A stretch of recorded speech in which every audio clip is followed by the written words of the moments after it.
Okay, so over the past few weeks, we've been seeing post after post after post from people saying that Doctor Who is going to be ditched by Disney and then eventually dropped by the BBC as a whole. People take tiny pieces of information and run with them as if they're 100% fact, and to be honest, I don't really blame them. Doctor Who is one of those TV shows that's just an easy target. People can constantly pick on it, and it doesn't help itself. Of course, releasing episodes 12 hours prior to the live airtime is going to negatively impact the overnight viewing figures, and negatively impacting the overnight viewing figures is going to give constant haters ammunition to fire at us. But just like I've proven there are so many reasons behind all of these allegations and all of these rumours. Well, most of them anyway. And so today I'm going to sit you down and discuss why I personally believe that Doctor Who isn't going anywhere. Make sure you hit the like button and subscribe because this took me ages to write and it's taken me ages to make as well, so nice one. I'm going to put on my Sonic shades and let's jump straight in to the first segment of this video. The comparison.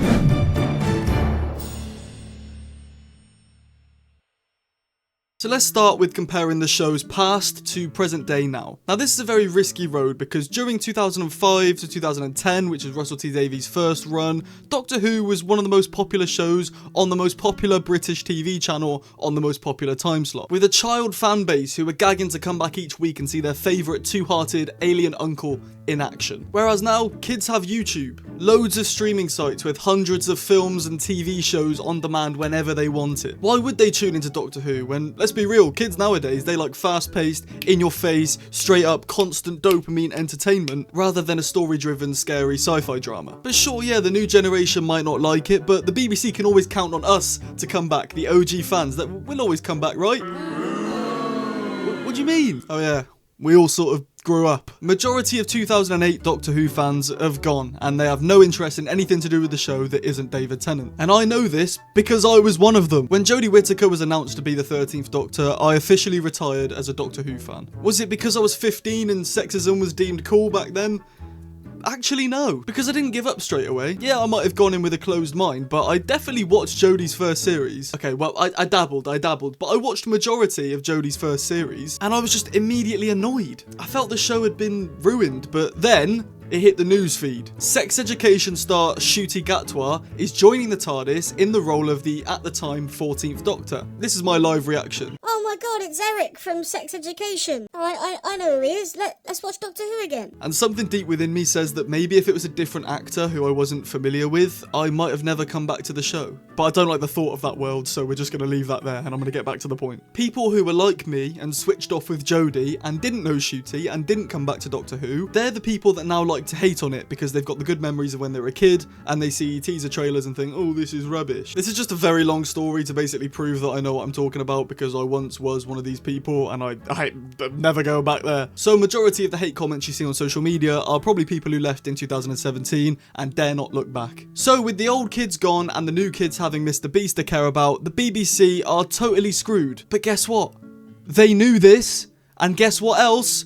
Disney also knew this. You really think when Russell was sitting down with Disney during the contract, he said that they would return to them the 7 to 10 million viewers that they got back in 2008? Come on, man. Times have changed. And they know that. So people saying that Doctor Who is getting nowhere near as many viewers as it did in the late 2000s, you're right, but there are so many valid reasons for it. And every streaming site and production company involved knew about these beforehand. Let's talk rivalry, for example. Doctor Who's biggest rival since the reboot has always been Britain's Got Talent, which airs at a similar time on enemy TV channel ITV. So let's look at some figures, shall we? In 2011, BGT averaged 11 million viewers every single week alongside Doctor Who's 8 million average. Now fast forward 14 years and BGT averages 5 million viewers every week and Doctor Who averages 3 million per week, including iPlayer viewers. Side note, it's also worth mentioning that we don't know the Disney Plus streaming figures because they're very secretive about it, so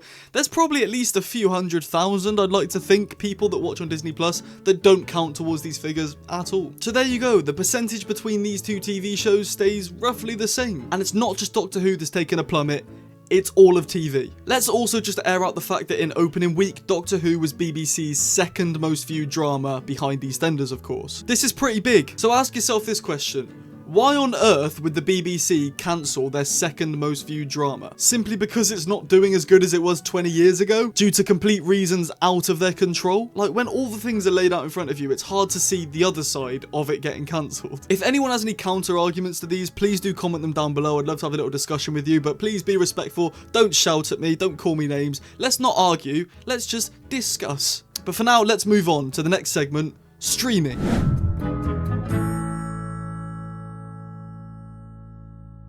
So let's talk for a brief moment about Disney. The overall plan for the Disney takeover in Doctor Who was to move along with the times. Take Doctor Who from being a primetime BBC show to being accessible in areas that it's never been seen or really heard of before. So in doing this, they decided to make streaming a big part of it. Streaming is where a TV series can be watched outside of a TV broadcast, and sometimes before the TV broadcast. And this is exactly what they did to Doctor Who, as in 2024, they announced midnight releases. Each episode would release at 12 AM every Saturday, and now at present day, episodes release at 8 AM on Saturdays. This straight away, to me, proves that overnight viewing figures a total waffle. They mean nothing, because no one that I know, myself included in this, watches the live broadcast. If you want my opinion, I think they need to scrap this, because it happens every week. Sunday morning, the overnight viewing figures are getting released. They're quite low because diehard fans are watching at 8 AM, and straight away there are comments under every post, lowest ratings ever, Dr. Woke, Dr. Cry. I saw someone say Dr. Black. It's 2025 and there's still racism, like, it baffles me. But these comments, as disgusting as they are,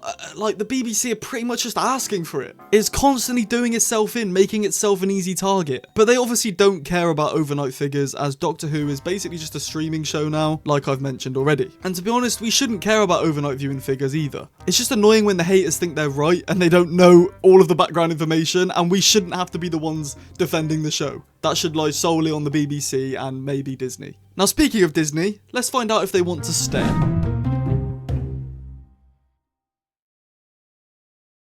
Now, due to low viewing figures and upset fans on social media, many believe that Disney are more than likely going to distance themselves from Doctor Who after Season 2 airs. And as much as I can't help but agree, there are some reasons as to why they might continue. First reason being, Doctor Who doesn't set Disney back an awful lot. Disney has so much money and they really don't have to go hungry for a few weeks after commissioning a season of Doctor Who. And Doctor Who is by no means terrible. It's not a bane having them on their site. It's still a very popular TV show that I'm sure, I'd like to say, hundreds of thousands of people watch on Disney+. It's not a cancer that's been injected into their streaming site. It, if anything, probably does help them out quite a bit. So if they can fork out a bit of money every year to keep this very popular show under their belt, I can't see why they wouldn't. Well, there is one reason that I can think of, but we'll get to that in a little bit.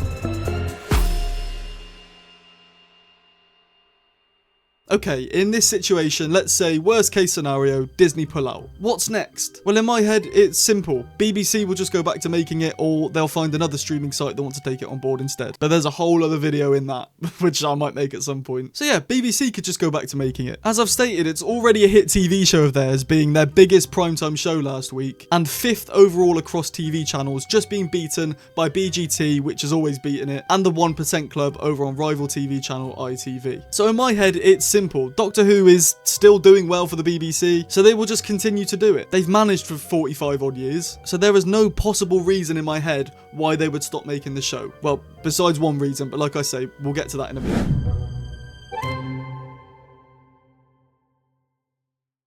Now, it's also worth mentioning that when Doctor Who returned to our screens in 2005, Christopher Eccleston and Russell T Davies received a dreadful amount of backlash. Chris got hate from previous fans claiming that Doctor Who had gone too bad, too emotional, and hey, get this, too woke. Doctor kisses a man? Nah, it's too bloody woke. Gay? We can't have gay on TV, alright? We can't have it. This is the same exact criticism that ncuti gatwa is getting now on the fresh reboot from fans from the era before. And now 20 years on, especially recently, Christopher Eccleston's 9th Doctor has become a fan favourite. So maybe just let ncuti brew. He's very good.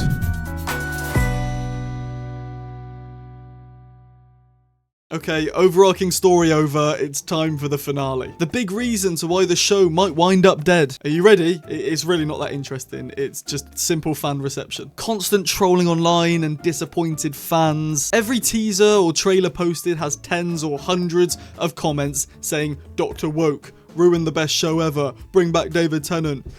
Racist stuff. If the show keeps constantly getting a bad rep, then it could go down the drain. Understandably, if you kept creating something year after year and it kept getting relentless hate online, you might think about stopping it. But then again, the BBC are no strangers to bad reps, and there might just be nothing to worry about here. But hey Russell, there is one way to stop the negative comments. Stop the 8 AM releases, then we're all forced to watch in the evening, causing the overnight viewing figures to skyrocket. Come on, come on. Easy fix.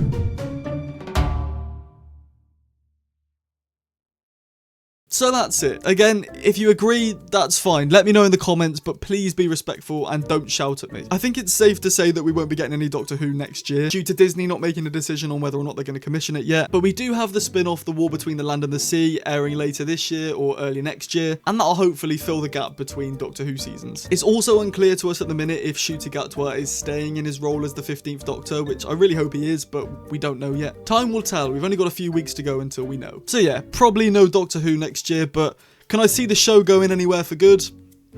Not a chance.